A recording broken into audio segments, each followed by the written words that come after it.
What's up, everyone? Back for another beer review, and today is Wednesday, which of course means it's time for another Western New York Wednesday here on the channel.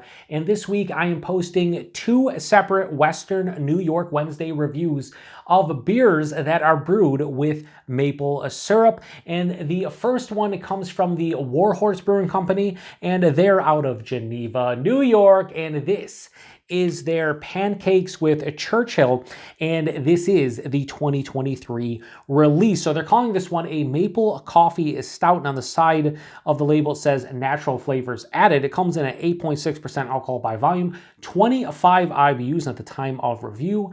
This can is just under 3 weeks old. So later on, you're going to see another review of a maple syrup laden beer from Western New York. It's going to be from the Ellicottville Brewing Company, their bourbon barrel aged blueberry maple pancakes. And I don't know, I just wanted to review both of these on the same day, even though I'm not reviewing them on the same day. I'll be posting them on the same day. But anyway, I've been talking recently when it comes to Western New York Wednesdays, I want to be a little bit more diverse with the breweries that I select. And case in point, War Horse.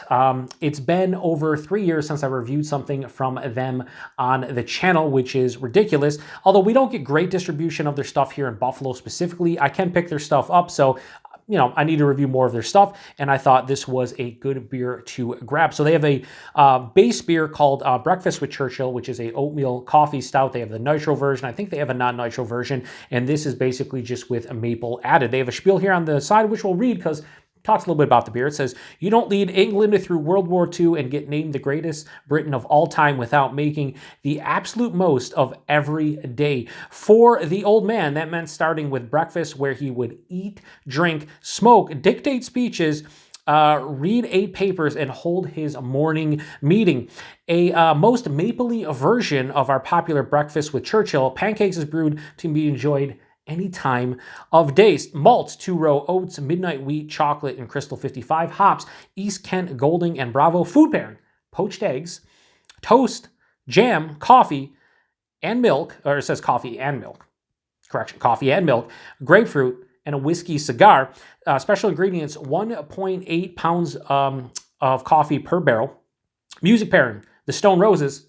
The Stone Roses. I wish I could actually listen to the music on here without probably, getting a copyright strike or, not being able to monetize the 7 cents this video will make, but, it is what it is. But anyway, yeah, I'm going to pour this and we'll talk a little bit more about this beer specifically. So shout out to a very good friend of mine and fellow beer tuber, Dan, over at FLX Beer Reviews. I believe, I was on a live stream with him, and I think he talked about how this one is a little bit more maple forward this year, and in prior years it wasn't. I could be wrong, Dan, so correct me if I am. But I've never had this. I've had the Breakfast with Churchill, and I enjoy that one. So I'm curious to see how this one fares in comparison, because that's just a nice oatmeal coffee stout. And they do a couple other variants. I can't remember off the top of my head. I think they did a milk and cookies one this year as well, or maybe late last year. So in the glass, that head just kind of fizzed away like soda pop. So yeah, it's pitch black in the glass. Pouring out is more of like a dark brown. Hold it up to the light. Yeah, it's pitch black. No ruby red hints or anything at the bottom. Again, has basically no head, just a thin film. Does it look great? Well, it looks great in the Grow Brewing Company glass. I love this glass, but this is not Grow Brewing Company. It is most definitely War Horse. But yeah, I mean, it looks nice. If the head actually was retained, it would look beautiful. As is, it looks fine. Let's get a nose. I hope, again, Dan said the maple's a little, definitely noticeable, but I want everything to be very cohesive. Okay, it is. Wow. In fact, the coffee's fucking... Wow, that coffee is so rich in the nose. It's like a medium to dark roast in the nose. Yeah, it's kind of like... It's pretty much mocha, but maybe with like a splash of maple syrup on top. So there's a lot of chocolate, there's a lot of coffee, and then a little bit of maple syrup, touch of vanilla. There's a nice roasted malt character here as well. Touch of an earthiness. As it opens up, the maple's becoming a little bit more noticeable, which is nice. It smells authentic, even though I just read the ingredients. It just said coffee, right? It's a special ingredient, nothing else in the ingredients. Natural flavors. Is that where the maple's coming from? If so, it smells authentic. It doesn't smell like, super fake or anything. Yeah, I mean, it smells like a mocha stout with like a splash of maple syrup on top. That's what it smells like. I want to get into. Cheers, everyone.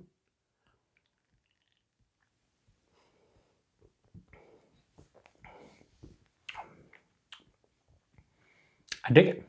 Oh yeah, I dig it. That's nice. The maple is definitely more expressive on the palate. Real nice. If you like maple, you're the West New York area, you can get your hands on this and grab it. I forgot, it's 8.6%. This is an Imperial Stout. It doesn't taste like it.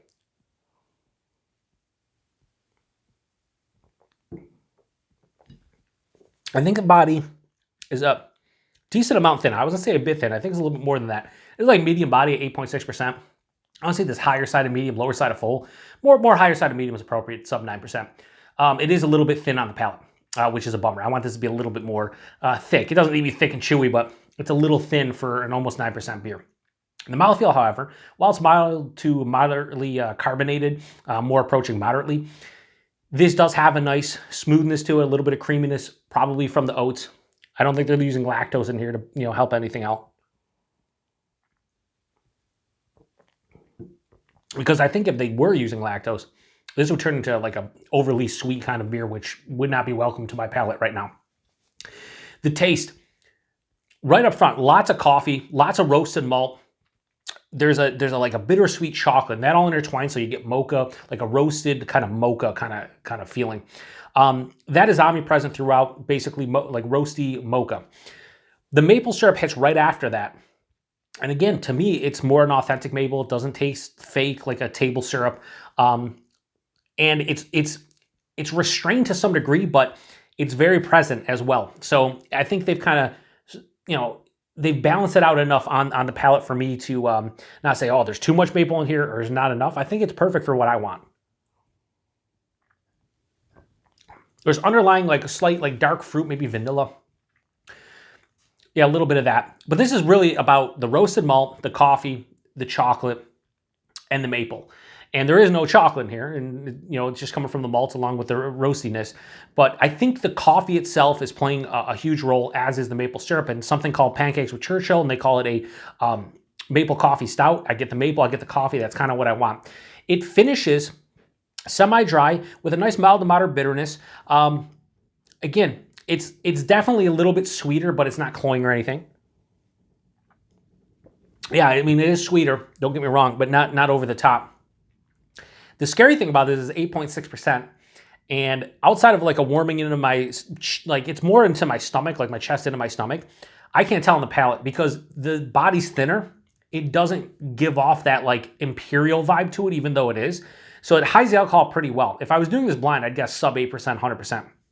But as is, like the alcohol is beautifully hidden, and I do get the maple, I do get the coffee, so I think this is a pretty good beer. I would say without that alcohol being hidden, I'd give this a straight 4 out of 5. I think it's really well done, but I'm gonna knock it up a little bit because of the alcohol being almost, undetectable to some degree. So Pancakes with Churchill, the 2023 release from War Horse. Sorry, did I say 2023 at the beginning? I meant 2024. Yeah, 2024, Joe. 2023. It's a can-on date of January 26, 2024. This is the first time I made that mistake, and I'll probably make it again in the next month or so with other beers because I'm an idiot. But yeah, the 2024 release. Anyway, I'm going to give this a high 4 out of 5 and go 4.1 out of 5. That's where I'm going to go with this one. It's a really nice, it's well made. It's kind of in the realm of their Breakfast with Churchill, but I guess it is all dependent upon whether or not you want maple with your So on the bottom here, I don't know, my camera sucks, but it says Pancakes with Churchill, maple oatmeal, or a maple coffee stout. Then up here on the back, it says it again, right? And it just says oatmeal coffee stout. So I think they might have effed that up and should have said maple coffee stout, even though, this is technically an oatmeal maple coffee stout. But anyway, yeah, and go back to it, 4.1 out of 5. I think this is really well done. Kudos to War Horse. This is a pretty good beer, and I dig it. And if you like maple, definitely pick this one up if you're in the West New York area. Price and availability. I paid... It's like high $3, maybe low $4 for that can. I believe 4-packs where I bought it were like $12.99 4-pack, something like that. It's reasonable. It's a good price point for something that's 8.6% with a couple different adjuncts. I'd say if you get this under $16 a 4-pack, under around $4 a can or less, give it a go. It's almost 9%. Has those 2 adjuncts. It's really damn tasty. So yeah, I highly recommend it from the price point and the value perspective. Availability, I don't know exactly with War Horse. Like I said, in Buffalo, we get some of their stuff here and there.